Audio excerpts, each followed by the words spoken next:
Congressman Eric Swalwell, welcome to Mea Culpa. It's certainly been a while. I know I've been asking for a while. Lots going on in your life, my life, Mea Culpa's life. So I'm going to just jump right into it because we have a lot to talk about. And I want to start. I want to start with the big news. Yeah, thank you, my brother. Really good to see you. Yeah, appreciate you. So I want to talk about some really big news. You've officially launched an exploratory committee for Governor of California. I'm all in. No, not exploring.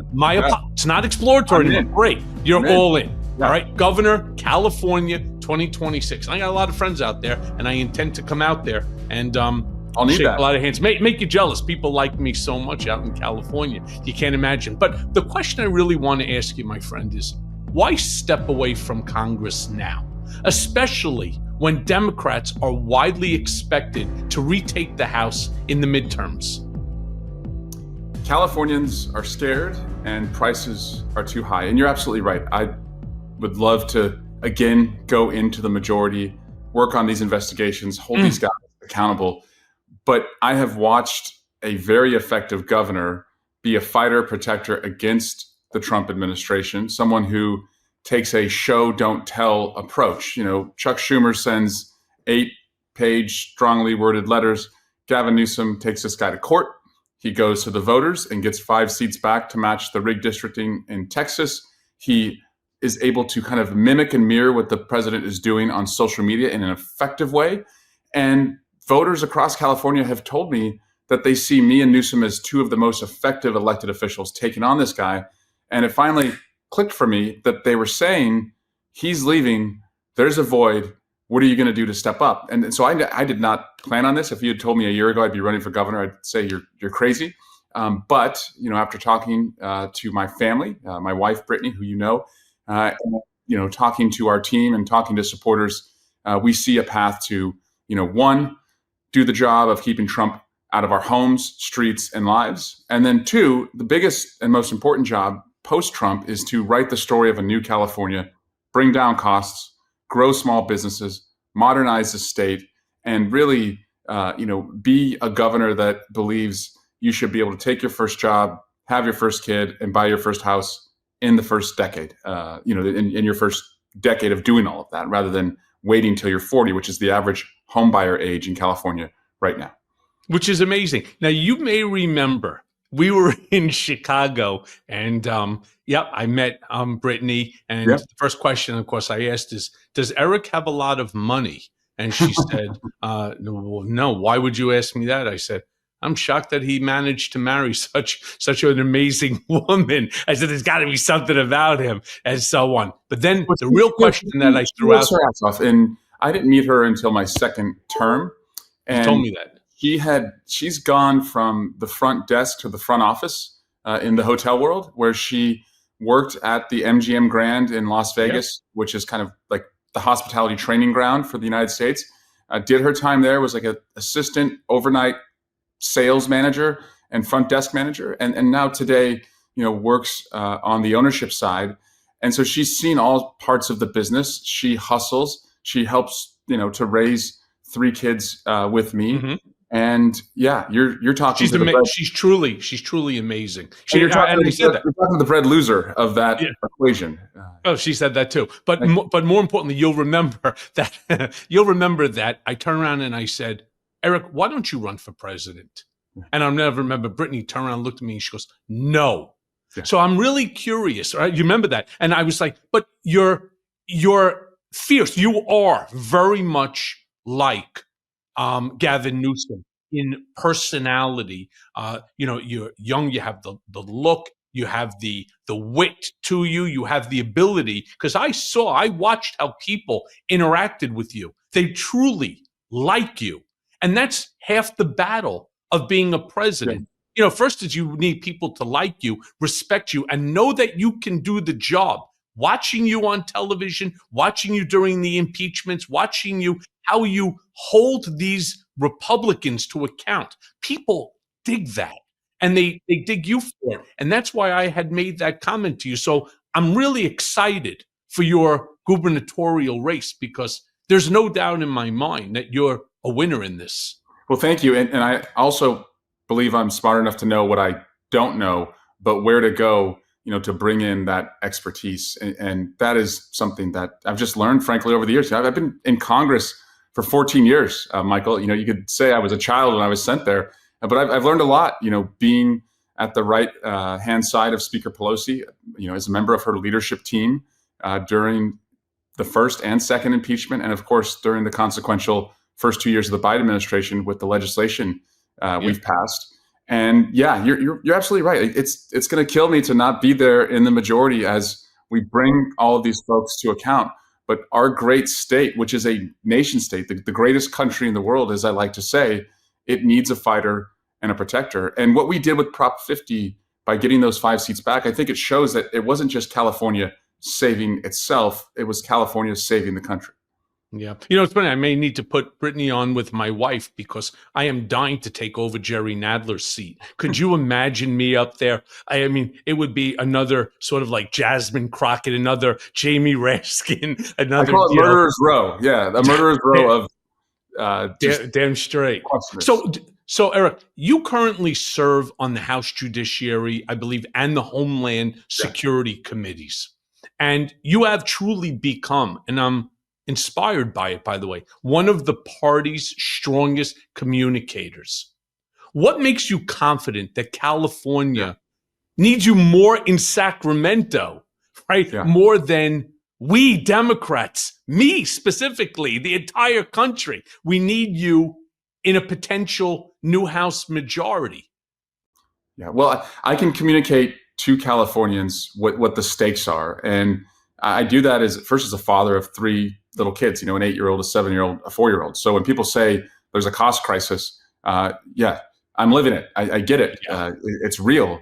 And I understand, why it's frustrating to work so hard and not be able to buy a home until you're 40, as I said. And so on day one, I'm going to declare a cost emergency and be able to communicate, as you just referenced, with, a shorter, simpler approach than what you typically get out of Democrats, why we have to do this, why every outstanding home application has to be approved or denied within 90 days, because to me, a goal without a deadline is just a dream. And so to really surge the supply of housing in California so you have more inventory, more young families have lower cost options. So that's going to be my first priority, and is to communicate why we have to do that.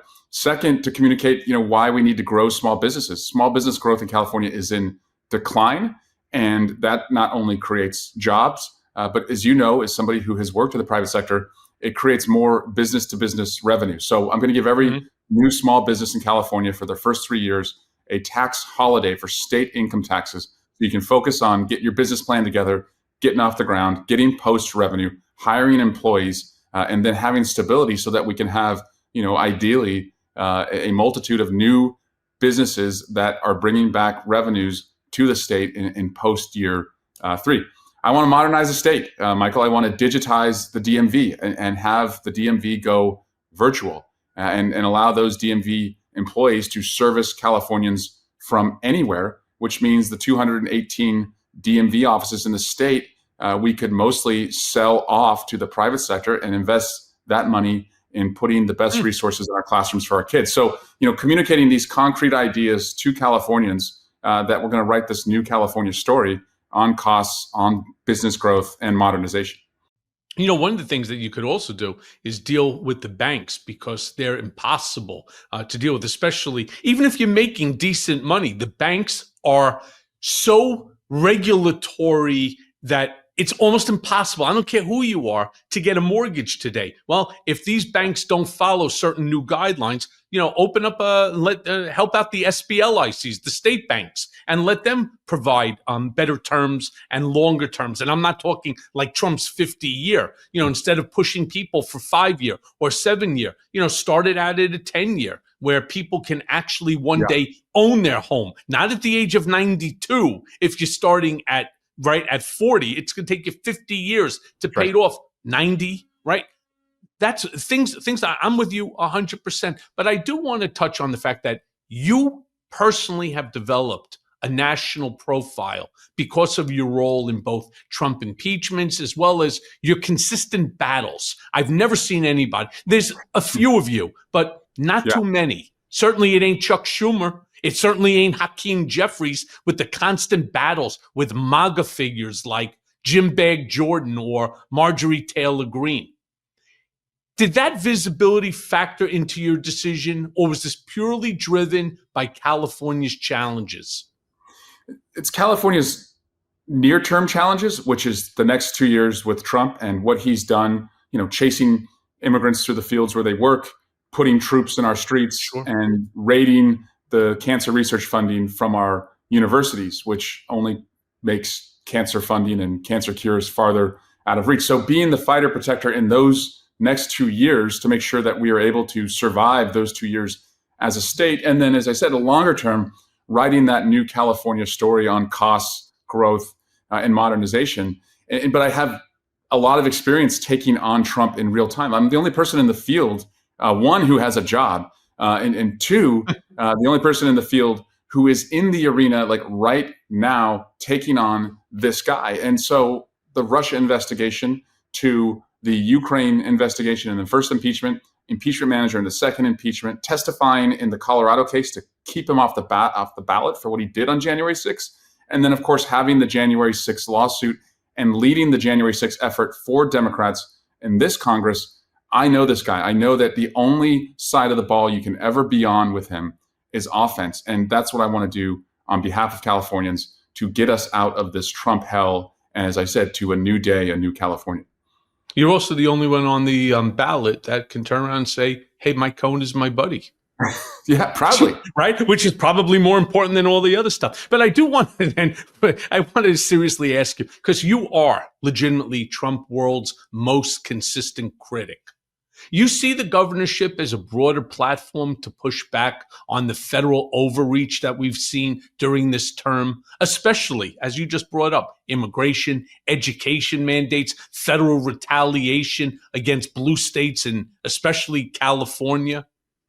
It's personal to me in a number of ways. First, I lost my mom a couple months ago to cancer. And this guy, with his idiotic approach to governing, is cutting cancer research by 40%. And I've always believed that a budget is not just a moral document, it's an IQ test. And it's the stupidest fucking thing in the world to take away hope for cures from cancer patients. And in California, we are cutting edge, leading the way on that. So we're going to need a governor who can create a research fund independent of the federal government, go across the world to get investments into that fund so that we can still lead the way on cancer research. It's personal because one of my neighbors in Livermore, California, this gentleman named Miguel Lopez, he worked for 30 years in our community, had come over here from Mexico, raised 3 kids.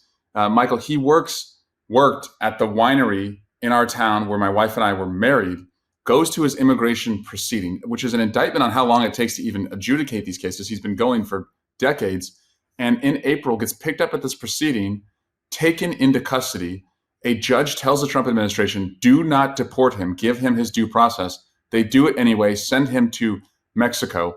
I went and visited him in Mexico a couple months ago. I brought him his favorite ice cream from our local creamery, and I told him I would not forget about him. I've written legislation to make him a citizen, but there are people like Miguel across our state, hundreds of thousands of people like Miguel who are either been deported, in process to be deported, or do not leave their homes because they're afraid they're going to be deported, and they're enriching our communities, and they need a fighter protector. So yes, I'm going to take that same energy and approach that I've taken in the Congress to the streets and communities of California.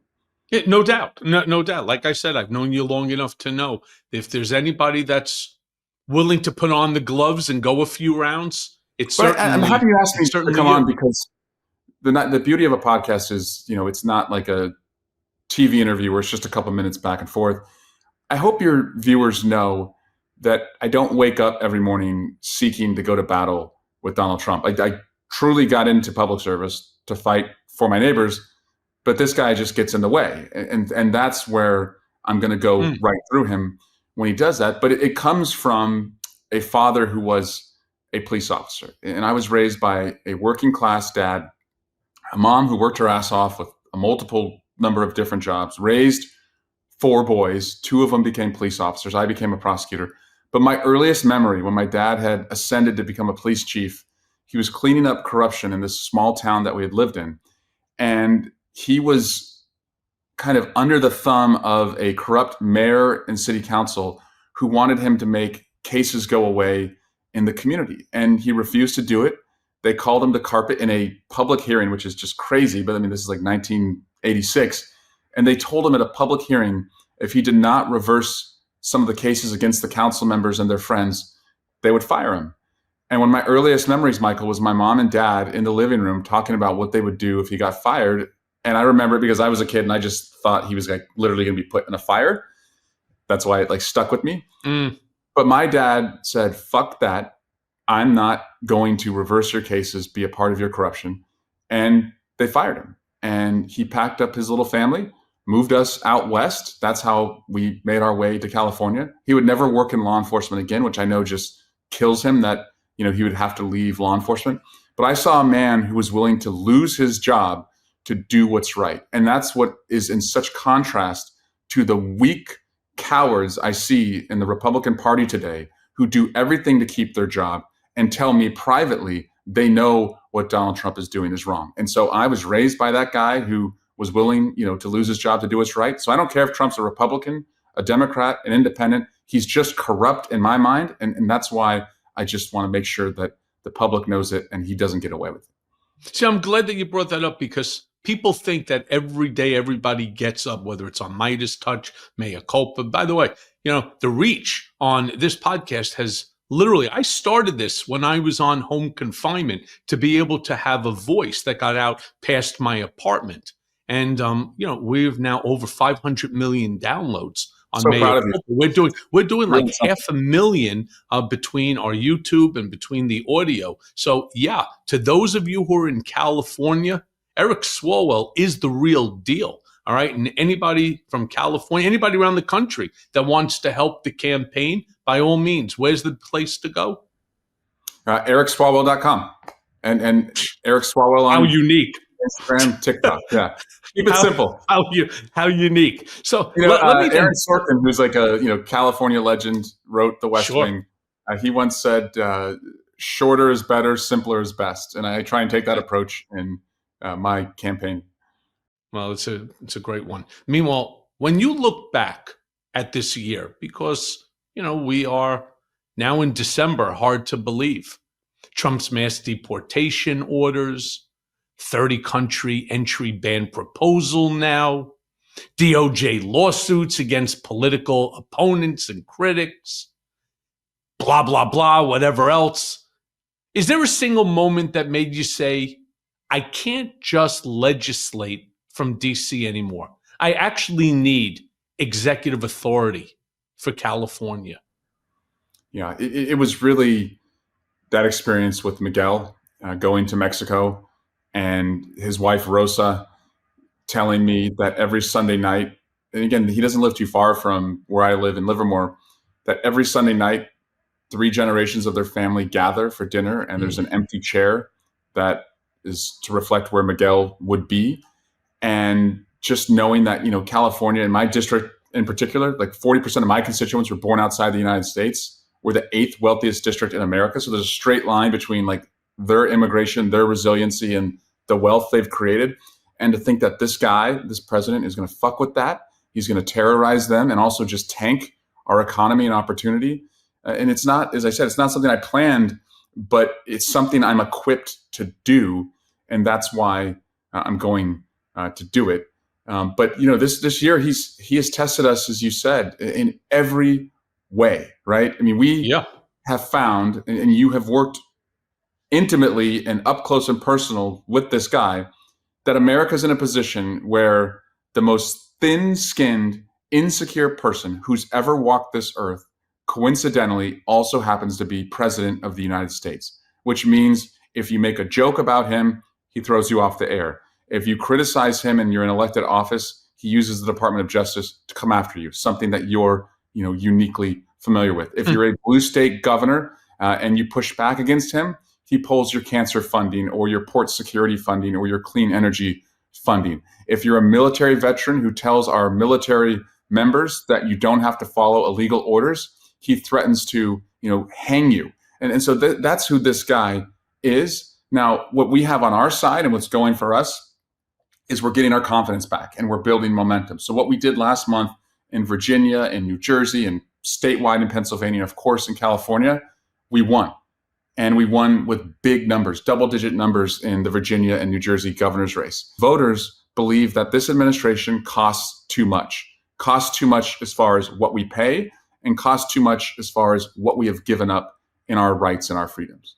Yeah. Well, let me then say this, because he's constantly attacking Governor Newsom, claiming that California is a shithole state, that it's all screwed up, everything is bad in California. I do want to remind my listeners that California has the 4th largest economy in the world, which you, Governor, are going to be in charge of. So you have massive power. I wonder if you're thinking, if whoever the president may end up being in the future, whoever tries to pull this bullshit again, going after California, making all of these idle threats against them, pulling cancer research, is there a way to pull money away from the federal government and then just, fine, you don't want to give it to me there, we just won't send you our tax dollars? Yeah.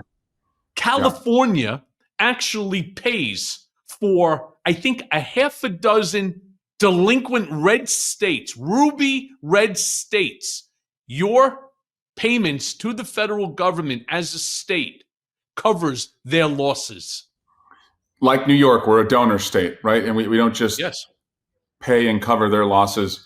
We invent and create cures that everyone benefits from, across the world and truly across the country and across the world. So what I'm going to do is governor, is to protect us from ever being in a position like we're in with Trump today. I'm going to create a California Research Fund and ask the public and private sector leadership to go across the world, to go to Asia, to go to Europe, to go to Canada, to go to the Gulf, and seek investments in this research fund that will help us lower our energy costs, lower the cost of housing, and make sure we increase and expand what we're doing in research for cures, because we can't count on this guy to protect us. And so the next governor has to have relationships that they can leverage. I do. Listen, you all know that I don't get much peace between the news cycle, the legal circus, and trying to keep this country from sleepwalking into disaster. I'm running on fumes most days. So when I finally crash at night,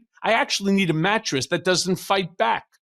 Enter my Lisa mattress. In my case, the hybrid. And let me tell you, this thing has changed my entire relationship with sleep. I used to think I was fine, falling asleep like a guy who got tranquilized in the neck. But then I tried the Lisa, and suddenly I'm like, wait, hold on. This is what real sleep feels like? It's supportive, it's plush, it hugs your body like it actually likes you, which is frankly more affection than I get from half of Washington. The second I lie down, everything stops. The noise, the stress, the day, it's all gone. It's like a staycation that you don't have to pack for.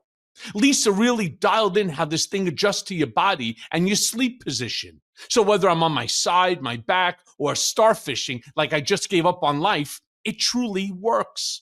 Premium materials, full body support, and all designed and assembled right here in the USA. And get this, free shipping, easy returns, and a 120-night trial. That's 4 months. I mean, that's more grace than I've ever gotten from anyone. And look, this part, it's important. Lisa donates thousands of mattresses every year to folks who need a safe, comfortable place to sleep. So they're not just selling rest, they're giving it. So do yourself a favor. Go right now to lisa.com for 30% off mattresses plus an extra $50 off with promo code Cohen, exclusive for my listeners. That's Lisa, LEESA.com, promo code Cohen for 30% off plus an extra $50. Support the show, support your spine, and tell them we sent you. So again, that's lisa.com, promo code Cohen. Go now. So I, as you know, I oversaw the CIA for 8 years. I went all over the world to nearly 40 countries, meeting with prime ministers, presidents, kings. I'm going to leverage those relationships that I've maintained on behalf of Californians, because again, we can't count on our own leader, which is crazy to say, but we cannot count on our own president to help us. And what did we see in the first couple days of this year as fires ravaged Altadena and the Palisades in Malibu?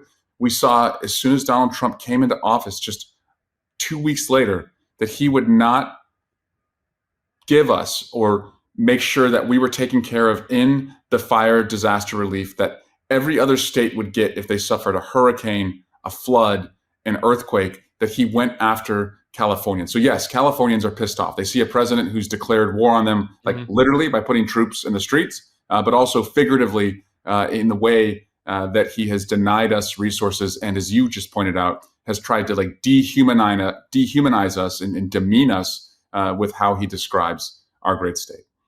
Yeah. So, I want to switch topics for a second because, again, based upon, your position there right now in the House, I want to talk about the mess that even exploded on Fox. And I'm talking about Pete Hegseth claiming that he watched the double tap strike live. I mean, this is playing Fortnite for him, with a couple of kegs of beer, right? Literally watching double tap strike live, even though no such scenario, right? I mean, they claimed that at first he didn't, then he did, and then trying to pin blame on Admiral Bradley and so on. What was your reaction? I know mine. What was your reaction to this fabricated narrative coming out of Hegseth, the Department of War, and this administration?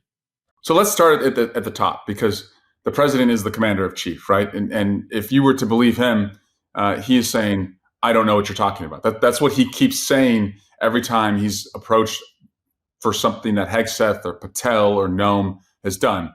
So either he's, the dumbest in the dark commander in chief we've ever had, or he's just lying through his teeth, or I guess third, he is suffering from serious health issues that, would not allow him to function as commander in chief. So then work our way down to Hegseth. He has not denied, Michael, that he committed a war crime, which is quite alarming. But I want to kind of lay out for your viewers, because I know they're smart people and they understand and want to be able to explain to others why this matters. The reason we don't do follow-on strikes to defenseless combatants is that we don't want that to happen to us. So the purpose, and again, let's not even accept them at their word that these were narco traffickers, because they won't give us the evidence that they were narco traffickers, which should be kind of the foundation of even having this argument, that they've proved to us that these guys are narco traffickers. They won't do that.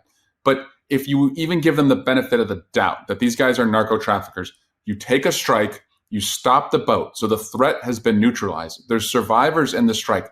In further strikes after this one that we're talking about, they would actually go pick up survivors out of the water and return them to their country, which shows by those acts that they know what they did in this first strike was wrong.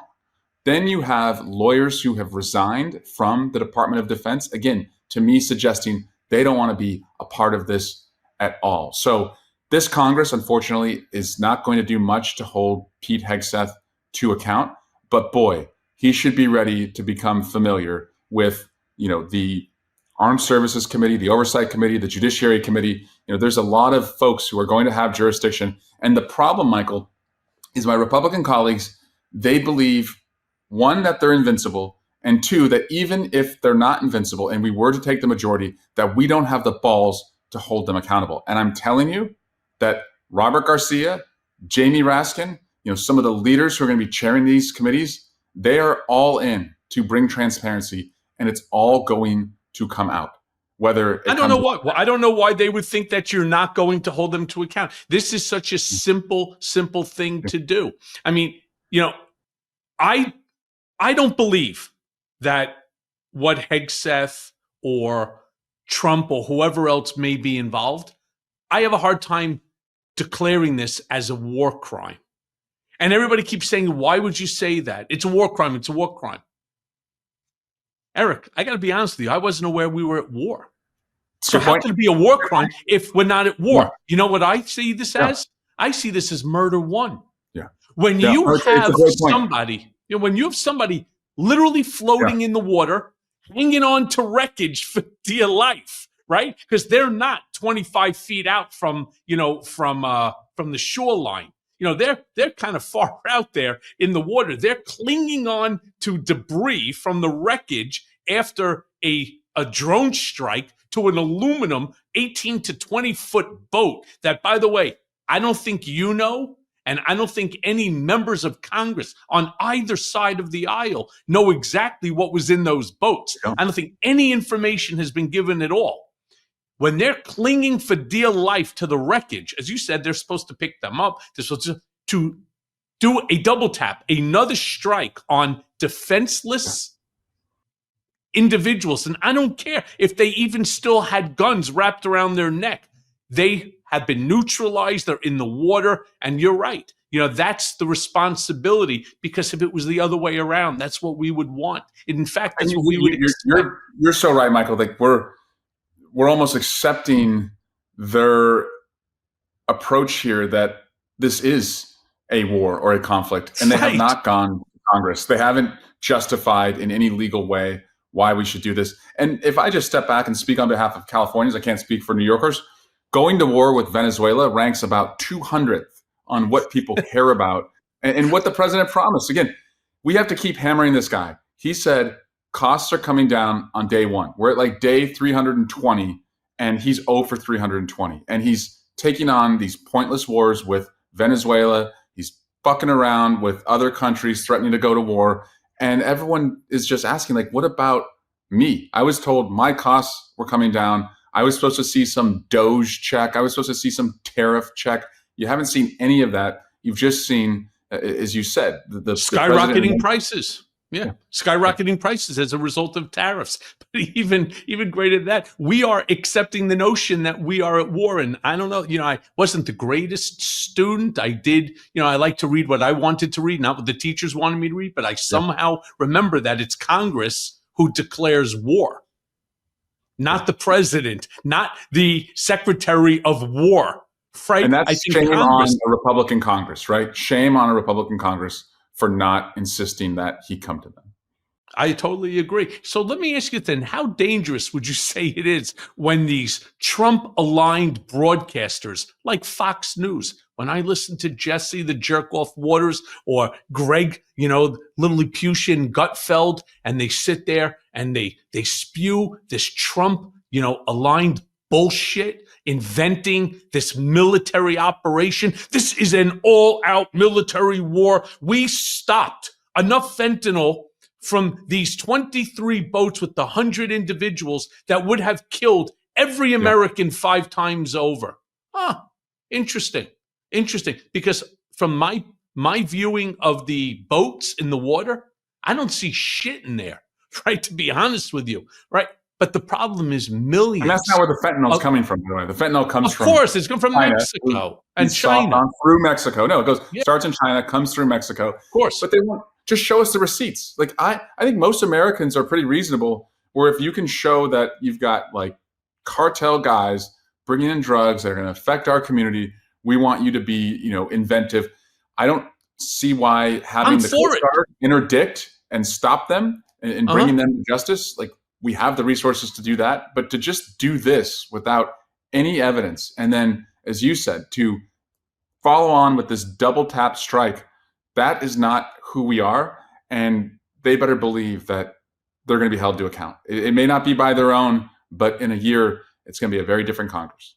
Oh, yeah, I believe so. But the worst part is that you have millions and millions of these Fox, Newsmax, OAN viewers that accept this bullshit as fact. What do we do? You'll have to remind me of his last name. The Fox, Hugh Brim. Is it Hugh Brim or? Yes. He sent out a tweet yesterday that surprised me. He called out Hegseth for throwing. I think you mean Brett Hume. I'm sorry, Hugh Brett. Brett Hume. Brett Hume sent out a tweet calling out Hegseth for throwing Bradley under the bus. Sure. So at least some of them have enough, decency and wherewithal to recognize what he's doing here. But you just have to wonder, like, if you're Bradley or you're people similarly situated as Bradley, like, how much of this are you going to take? Like, and so where is the Lieutenant Colonel Vindman or the Fiona Hill or the individuals who stepped up, during the Ukraine corruption crisis that led to the first impeachment? They courageously came forward. They told their story. They had strength in numbers because they weren't the tallest poppy in the field. There was a field full of tall poppies of people who were courageous. That's what we need right now. And that's what I think our military members, Mark Kelly and others were speaking to, is that you don't have to go along with this, and that you are actually protected if you're being asked to do something illegally. But I got a problem with Vindman, to be honest with you. I know a lot of people keep calling him a hero and a truth teller and so on. There were things, for example, he could have talked about. And I don't know if he was legally allowed to talk about it, but there were things he could have talked about, like the conversation that he transcribed, that he became aware of between Trump and Putin, about Zelensky and all that worried him. It worried him so much that he didn't say shit for 4.5 years until ultimately now. You know what, Eric, and I say that only than most, though. He'd got a mile farther than most. Because I know what I came out and said, and I know the risks that I and my family accepted, and I know the losses, financial, and still did it. All right. Instead, I hear, 4.5, 5 years now go by. Now all of a sudden it really concerned me. Yeah. Well, if it concerns you that much, you know who stepped up and did something courageous? She got beaten down for it, did jail time, reality winner. With that one piece of paper, it made her nervous. She didn't know what to do, and she outed it as a whistleblower. He could have done the same thing. Yeah, he went, as I said, a mile farther than most. I hear you. I'll take your point on that. But there's nothing close to that right now, Michael. There's nothing close to anyone who's willing to step up, and that's what really worries me. But you may not know this. Every member of Congress gets to appoint the next class of members at West Point Naval Academy, Coast Guard Academy, and Air Force Academy. It's one of the best parts of the job. And so every year we send off 6 to 8 people from our community. And you can only go through a member of Congress, a senator, or the vice president. And so we have a rigorous blind application process. And then I do a send off. And I talk to these 17, 18-year-old kids, and we bring their families in. And they're just, they're nervous, but they're filled with pride. They love their country. There's no hesitation about what they're going to do. And to just think that these assholes in Hegseth and the president are so willing to corrupt these young men and women who are going to be officers. I mean, that fires me up, that these officers, these young officers, deserve leadership and honor and integrity. And instead they get Hegseth and Trump. So here's a great little talking point as you're out there speaking to become governor, which I'm, again, certain you will. How about the gall of Pete Hegseth speaking down to admirals and generals at some sort of what looked like a Tony Robbins type of a forum, right? Or some sort of what are these, what are they, these timeshare type of forums with him walking back and forth. He's talking to generals and admirals who have commanded, hundreds of thousands of men.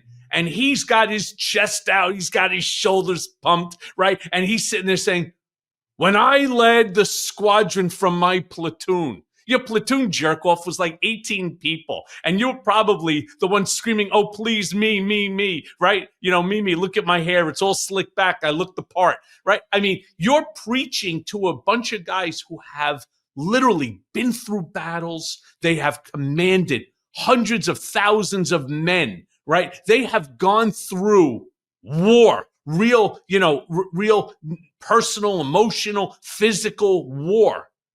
and not to mention political war. And he's talking down to them. But your were buttons you nervous? aren't. I was nervous when I saw the footage because I didn't know how the generals were going to react, and maybe that's shame on me to assume that they were going to. I was worried that you'd see this scene of them like hooting and hollering and clapping for him, and they just sat there. It was crickets, and he looked like, you know, a complete loser and moron. He looked like a guy selling a timeshare in the middle of the ocean. But it was like that. It was like that Jeb Bush like please clap moment, right? Like you kind of looked at them and they didn't clap, and that actually I left that experience in watching that coverage feeling better. But now that, as I said, we're seeing Admiral Bradley being thrown under the bus. Yeah. Boy, that has to be a signal to these guys. Like, they're not going to protect you. Hegseth, he'll get his pardon. Admiral Bradley, you're not going to get your pardon. And so speaking out now and finding strength in numbers is probably the only way that we're going to be saved from this. Otherwise, it's going to be too late. Yeah, I agree with you. So this brings us to sort of Trump's new proposal that I was talking to you about before, expanding this travel ban to citizens of 30 countries. Now, let me be crystal clear. What the vast majority of these countries have in common, they're Muslim majority nations, and several of them, of course, African states. What do you think is the common political theme here, in your view? And what's the actual national security justification, if there is any? Yeah, I mean, first, he's a moron. Right? He's not been to any of these countries, doesn't understand their cultures, doesn't understand their worth, doesn't see them or their value. And then, again, I'll make it personal. My mom was first diagnosed with lung cancer. We had a Pakistani American doctor, and my district has one of the largest Pakistani American diasporas in the whole country. And this doctor, who was trained in Pakistan, gave her a fighting chance, helped remove her lung, got her through radiation, got her through chemotherapy. And she had, some of the best care from an immigrant. And when you have a shortage of doctors and medical professionals in our country, because we don't have enough medical schools, not enough nursing schools, you have to rely upon immigrants who are trained professionals. And so my family personally benefited. She got many years beyond her diagnosis because of somebody from a country that Donald Trump doesn't like. And so that's why it's such a idiotic approach to immigration, to not understand that there's a lot of value in these countries when you do it the right way, and especially when you attack like the needs that you have in your own country as far as labor shortages. But he's just going to make us less in every way, less in our humanity, but also just less in the cures that we find, the care that we get, and the costs that will go up because of a lack of labor. But this administration is framing this entire scenario as, and I love how he does this on everything, preventing terrorism, despite absolutely zero evidence that nationals from these countries pose elevated threats above and beyond anything. He's taken the one guy, for example, and by the way, the whole attacks on Somalia, you know what that stems from, right? He hates Ilhan Omar. Okay, great. Listen, there are things that she says I like. There are things she says I don't like, but he truly despises her. So now Somalia is top on his mind, and he throws Michael, it out. What has happened on his watch? Let's just tick through what's happened in our country since Donald Trump has been president and Kash Patel has been in charge of the FBI. You had the leader of the Democratic Party in Minnesota assassinated in her home. You had Charlie Kirk brutally assassinated at a public event. You had this individual drive into a Mormon church and kill other worshipers at that church. And then you had two National Guardsmen ambushed, just blocks away from the White House. What if instead of having the FBI go after people like me and you and all of his opponents, what if the FBI was charged by Kash Patel and supported by the president to go after domestic terrorism? So that's like the cost here, is that, these guys aren't even looking at the real threats that are happening and won't take responsibility for what has happened on their watch. You know, when the holiday season rolls around, it feels like there's a party every weekend. All the sugary drinks add up, but this season, no. I'm going to reach for Sol's out-of-office gummies instead. Same fun vibe, low in calories, and zero hangover. Look, I spent years pretending I could bulldoze through life on caffeine, bad decisions, and whatever cheap liquor someone shoved in my hand. And let me tell you, the hangovers, they can be brutal. The kind of pain that makes you reevaluate every life choice that you've ever made. And in my case, well, there's a lot to reevaluate. So when I finally got my act together, I started looking for ways to unwind that didn't feel like self-sabotage. And that's where Soul comes in. Soul is a wellness brand that believes feeling good should be fun and easy. And for once, fun and easy doesn't mean waking up feeling like you negotiated with the mob boss and lost. So look, I've been taking their out-of-office gummies, and here's the truth. They hit that perfect sweet spot. Mild, relaxing buzz, a little lift in mood, enough creativity to make even my holiday to-do list seem manageable. And with 5 different strengths, you can dose it like a grown-up, which, based on my life experience, is a skill that I highly recommend. And if you want to class it up a bit, try their out-of-office beverage. It's an alcohol-free way to unwind, and it actually tastes good, and it doesn't punish you in the morning. And trust me, if I can avoid a hangover, trust anyone can. But the real game changer, Soul, also has a variety of products specifically designed to help you get a better night's rest, including their top-selling Sleepy Gummies. Deep, restorative sleep. You know, the kind I wish I'd had years ago. And because it matters, especially now, everything they make is organically farmed, USA-grown hemp, vegan, gluten-free, low in sugar, and federally legal. I mean, a rare combination of things I can actually feel good putting in my body. Now, here's where you pay attention. Take advantage of Soul's Black Friday, Cyber Monday deal now. And for a limited time, get 40% off your entire order. So go to GetSoul, GetSoul.com, and use the code Cohen, COHEN. That's getsoul.com, promo code Cohen for 40% off.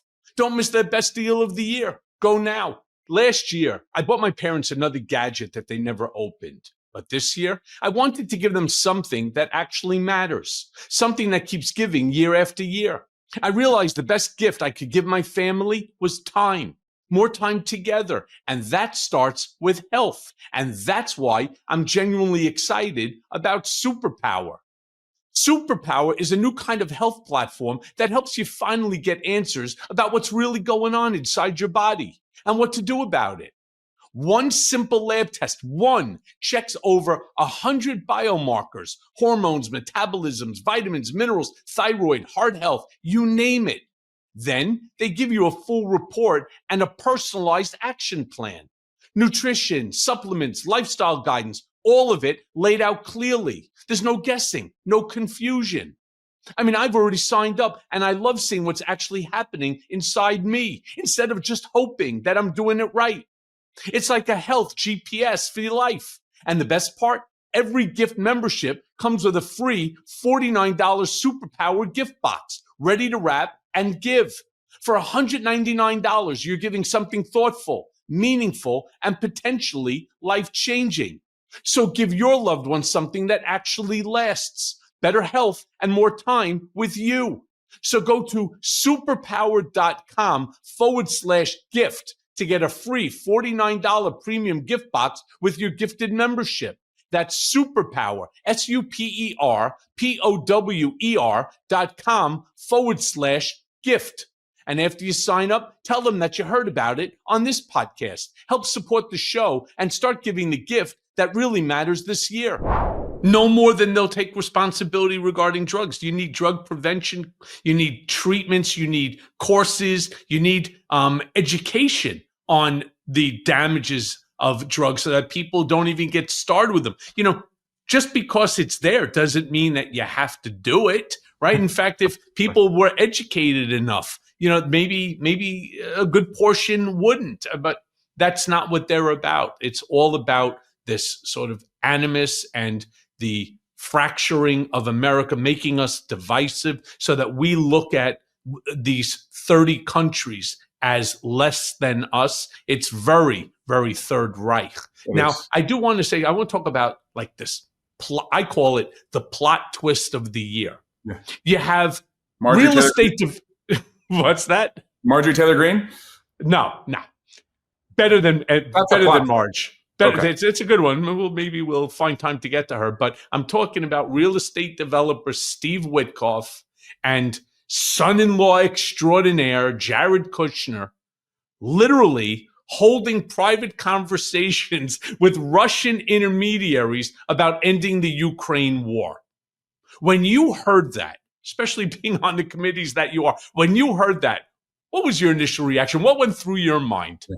Past is prologue, right? You remember in the beginning of the Russia investigation, we had evidence that Jared Kushner, during the first Trump administration transition, was trying to set up a secret back channel with Russia. Do you remember that?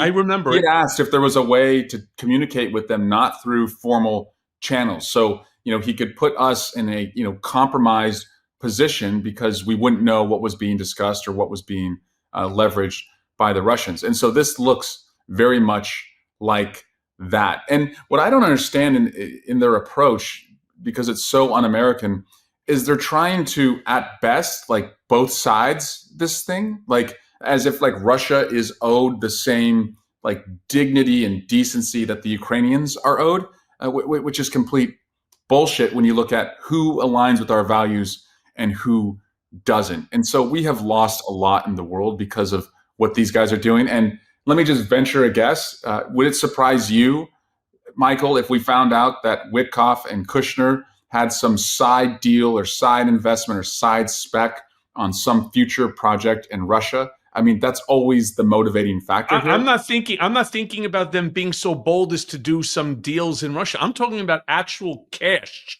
in hand to do deals anywhere, including the United States. I mean, for God's sakes, how is it that there is no investigation into the fact that within 30 days after Kushner leaving from being a senior advisor, which, by the way, Trump didn't even want, Ivanka was the one that pushed him into doing it. Otherwise, Daddy, I can't come, and so on. And he wanted his own people around him.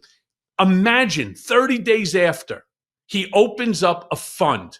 He's never had a fund before. He's never been involved in a fund. He is the scion to his father's billion-dollar real estate company, the Kushner Company. By the way, the one deal that Jared did nearly bankrupted them, except for somehow the Qataris came in through Brookfield Properties, gave them money. They bought out the lease, and they bought out the whole building and saved Kushner Company from going bankrupt. Instead, put another $250 million in their pocket. But Kushner gets over $2 billion, literally, from Saudi Investment Authority, despite the finance committee for the Saudi Investment Authority saying this guy is not competent to run our money. Yet Mohammed bin Salman, the same guy who, after the execution of Jamal Khashoggi, the very first phone call goes to who? Right, Kushner. So you're going to tell me that this is going to be anything different? You really think that Vladimir Putin doesn't have a complete and total profile on both of these guys, knowing what it is that makes them tick, what it is that they need to give to them so that they go back to Trump and say, we want no NATO for Ukraine. We want demilitarization. We want assurances America will give them no weapons. We want to make sure that we get all the mineral rights. We want property. We want land that we have not seized. Instead of giving back land that we illegally seized, we want more. We want this. We want that. And they're actually pushing that narrative, despite what you just said. Ukraine aligns with America's values, not Russia. And there's nothing about our values. There's no value that those guys would not sell to just enrich themselves further. And to go back to where we started, they are operating in a way that we didn't even see in the first administration, which is they believe they're invincible. They don't see a day where they would be held accountable. And they also believe that even if Trump were to leave office, and I actually think many of them are crazy enough to not even believe that that is going to happen. They think this is the new norm, that the country is going to be run like a family office once he's no longer able to operate. They believe that they would just be pardoned and never have to be held to account. Now, Hegseth, as you pointed out, he's put himself in a different position because he's, likely on the hook for an international crime where a pardon could not save you. But Kushner, Witkoff, all of these folks who are cashing in on their access to the administration and the capital markets around the world who will do deals with them, they don't think they're going to be held accountable. And so the Democrats have to project and telegraph that all of your asses are going to be in witness chairs next year. So get to know the hearing rooms of the Judiciary, Oversight, Homeland Security, Armed Services Committee. You're going to be spending a lot of time. And let me be very crystal clear to my viewers and to my listeners in this. I was brought up in that witness chair 7 times, 63 hours of testifying. I can assure you, neither Kushner, nor Witkoff, nor even Pete Hegseth, when you have to answer those questions, it's easy when you have the House, when you have the Senate, when you have the White House protecting you. And you can turn around and say to Eric Swalwell, asking a legitimate question, what you're saying is disgusting. You're a disgrace, and so on. And then they waste the 5 minutes of time that each person gets. I'd like to reclaim my time. No, I'm going to reclaim my time. No, you're not. And then they turn around and they change the entire topic and read off, some pre-prepared, statement. Which brings me to this question, because you live this.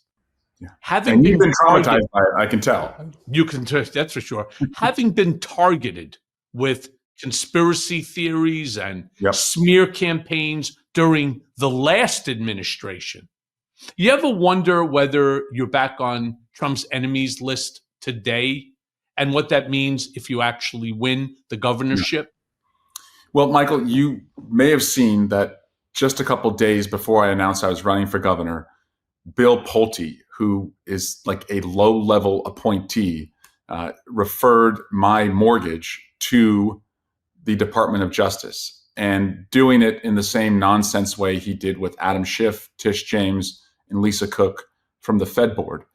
It's nonsense. I mean, there's absolutely nothing there, but it's not lost on me the timing that it was being reported that I was about to announce a run for governor. And so I know that's what these guys do. And so I decided, in the spirit of everything I've done with the Trump administration, I was not going to play defense. And so within a week of that referral, I filed a First Amendment retaliation and privacy violation suit against Pulte. Because again, you have to stay on offense on these guys. You can't just go rummaging through mortgages, making up bullshit and putting people under investigation, using taxpayer dollars, making them spend a lot of money, something you are very familiar with, to defend themselves because they're vocal critics of the president. That's not how it works. And what has impressed me, whether it's me or Schiff or James or Cook or Mark Kelly or Alyssa Slotkin or anyone who's been targeted by this guy, not one of us, not a single one has hid under the bed, has shrunk, or has gone quiet. Instead, we have decided collectively, individually, but collectively in the way we're doing it, that we will choose the truth over Trump, and the truth will win. Yeah, amen to that one. So, Eric, let me close with this. So, as we all will acknowledge, California is a global economic powerhouse. California is a cultural force. It's the fifth largest economy in the world. In closing, so we have a really big audience here. If voters remember one thing about why you're running and what's at stake in 2026, use the remaining time to tell them, what do you want that to be and why you are, like I already know you are, the right guy for the job. California is the 4th largest economy in the world. But what does that mean if you can't afford to live here? And so I'm running because people are scared and prices are high. And I have experience in Congress taking on the guy who is scaring Californians. And I will protect them and fight for them against this guy, but also write a chapter of bringing down costs, expanding growth, and modernizing the state for what I call a new California. And that's something I've done before, not just in Congress, but as a city council member and a planning commissioner in a city called Dublin, where we had low income, low expectations. The high school that I went to, we didn't see a lot of people going to college when I graduated in 1999.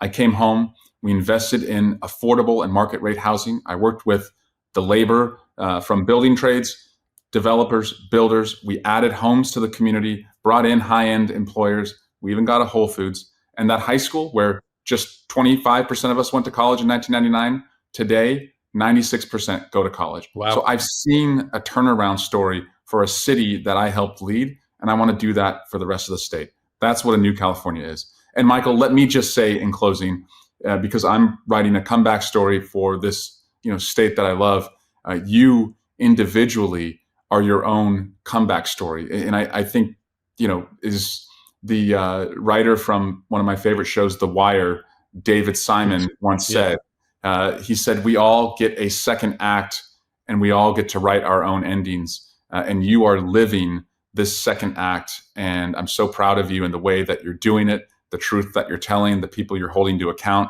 and obviously the army of people that you've built around you to do it. So here's to you, my friend, and I look forward to seeing you in person soon. And to you as well, and I look forward to getting out to California and stumping for you because, like I said, I know you well enough to know that you are the right guy to replace Gavin Newsom. If there is anybody out there, they shouldn't even run against you. It'd just be a waste of time and money. Thanks, my friend. All right, I appreciate it. All right. Good seeing you. Yep, you too.